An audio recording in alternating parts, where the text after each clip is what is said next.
let's talk about boxing right now. It's the state of boxing. A lot of people think that it's going away. It's calling it a dying sport. I go back and forth when sometimes I think MMA has obviously risen, but for big fights that are good, it seems to bring back that same pugilistic fan fever. But now with the Mayweather's going, and it looks like Pacquiao is on his way out, there's not a lot of household names outside of Canelo, and even Cotto's drawing to the end of his career. Well, no, you're absolutely right. Boxing, the difference, look, when I fought in the 80s, I'm not saying because it was me, I was just very proud to be part of that generation, the early 80s, late 70s, early 80s.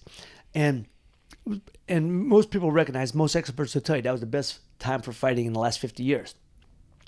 Why? Because network television got involved. Now, when I was fighting on CBS, I was exposed to over 60 million people domestically, over 100 million people worldwide. Now, with pay-per-view, I think they said there's 30 million homes capable of pay-per-view. If you get a 2% buy rate, which they consider a success, that's only 500,000 people. That's it. So I know the names of a lot of fighters, but I don't buy every pay-per-view fight because a lot of them are not worthy of a pay-per-view fight. Back in the day, when I was fighting, pay-per-view was Ray Leonard fighting Tommy Hearns. You know, Ray Leonard fighting Roberto Duran. You know, Larry Holmes fighting Jerry Cooney.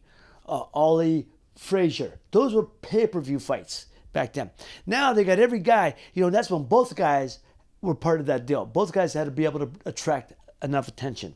Now they do that, what they call the A side, the B side. So if you get Canelo, he fights, you know, guy from the Liam Smith. Good fighter, I'm sure, but no name. So I didn't buy it. So, you know, even Golovkin, and it's not Golovkin's fault. Golovkin's called everybody and anybody out. Ain't nobody answering the door. He's called everybody out. So when he's fighting the guys, but I watch him. But most of the fights are on HBO, but, you know, and he's fighting guys because he can't, he's smart enough to know that the guys he's fighting aren't pay-per-view names.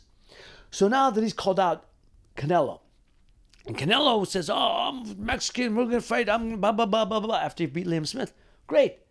Why wasn't the fight made? That fight was in June. Why wasn't the fight made for this November? His promoter, people are saying his golden boy. That's sure not making no, sure did. You know, look at the fight now. When they offered Canelo and Golovkin, Triple G. That fight should be made. That fight should be made for this fall. Now they're talking a year.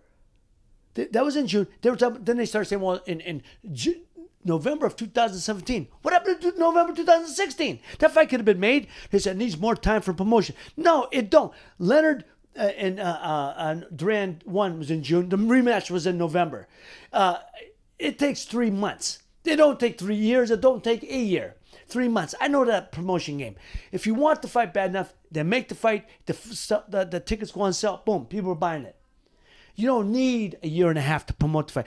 That's Golden Boy's way of saying we want to milk this cow for as long as we can till he gets beat. That's all it is. But it's Canelo as a fighter. How do you allow that? Now, granted, he's a heck of a fighter. I'm not, but I know people say, oh, but the promoters, you got to stick with your promoter. No, you're the fighter. The fighter dictates. Nobody, any fighter out there will tell you, I'm the fighter. I run the show. If you really want to fight, you tell the promoter, make that fight. It'll get made. When Ray wanted to fight Tommy, they told Bob, make that fight. And they made the fight. Bob and Manny got together. You know, Ray and Tommy talked, said, let's make the fight. Make the fight. Even when Leonard fought Duran was being promoted by King. Everyone said, oh, Bob, Aaron and King don't. But Bob, Aaron, and Don King, even though they cared for each other personally, understood it was good business for that fight to happen. So that fight was made. Anybody says otherwise, this fight should have been this November. That should be the next fight for both guys. And the only reason it's not is because of a Golden Boy. And that's just, it's a sad state. If I'm the fighter and I really believe I can beat the guy, I'm saying make that fight happen. If I really believe I can beat him. So what you're saying is it's a two-way street. It's part Canelo, part the promotion. Of course it is. The fighter dictates. Now they may say to you, but it makes better business if we wait 3 or 4 months. Great. 3 or 4 months. Not another 17 months. Another year. That makes no sense. It makes no sense. It's not better business. All that means you're going to have a fight in the meantime. What could happen? Anything can happen.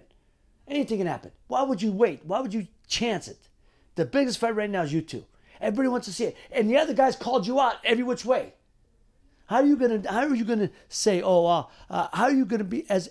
Hey, look, he's the biggest Mexican star, but even the Mexicans now are making fun of him, and that's part of him allowing it, and for his promotion, not telling his promotion, Golden Boy, to make that fight.